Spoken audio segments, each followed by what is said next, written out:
Tume Boniface Mwamposa kwa niaba ya CPCT, karibu pia utuongoze kwa sala fupi. Karibu kiongozi wetu.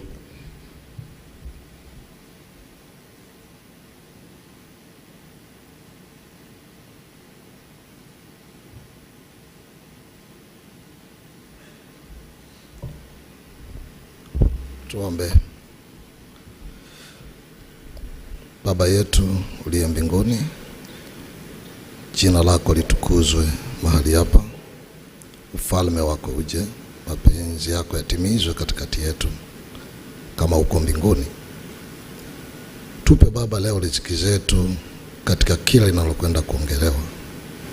Mungu, tusamehe makosa yetu katika kila jambo. Mungu, usitutie majaribuni, bali tuokoe na yule mwovu. Kwa kuwa sasa ufalme ni wako, na nguvu ni zako, na utukufu ni wako hata milele. Asante Mungu mwema kwa ajili ya siku ya leo ambayo umetuleta mahali hapa. Ninakushukuru Mungu mkuu kwa ajili ya rais wetu ambaye umetupa katika taifa hili. Na siku ya leo mahali hapa ana muda mzuri wa kuongea na wazee wa Dar es Salaam na wazee wa taifa hili.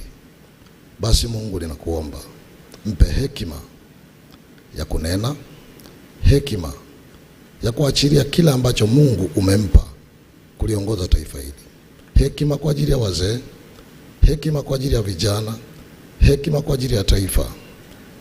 Baba, tunaliombea taifa letu ambalo Mungu umetupa, na watu wote tulio chini ya taifa hili tukajua ya kwamba taifa hili ni mwamvuli unaotufunika watu wote, na umetupa tunu hii, na kila mmoja kwa hekima ambayo Mungu umeiachilia juu ya rais wetu mpendwa, kila mmoja akajua ya kwamba ana wajibu wa kushikilia mwamvuli huu, mkubwa kwa mdogo, vijana kwa wazee.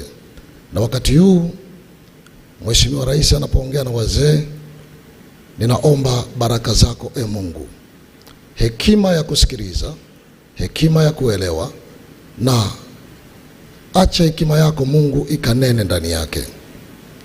Zaidi Mungu, tunamwombea rais wetu ulinzi wako, tunamwombea neema yako, tunamwombea wasaidizi wanaomzunguka kuwa watu sahihi watakaofanya kazi kwa usahihi kwa ajili ya kulipeleka taifa letu mbele.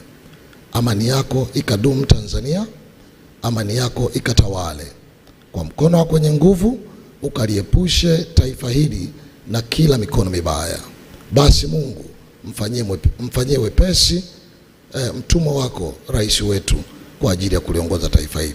Tunaamini amani yako, tunaamini baraka zako, na tunaamini utulivu na amani katika taifa. Katika jina la Yesu Kristo tumeomba na kushukuru. Amen. Nakushukuru kiongozi. Kwa kumalizia, nimkaribishe Father Hans Butuntu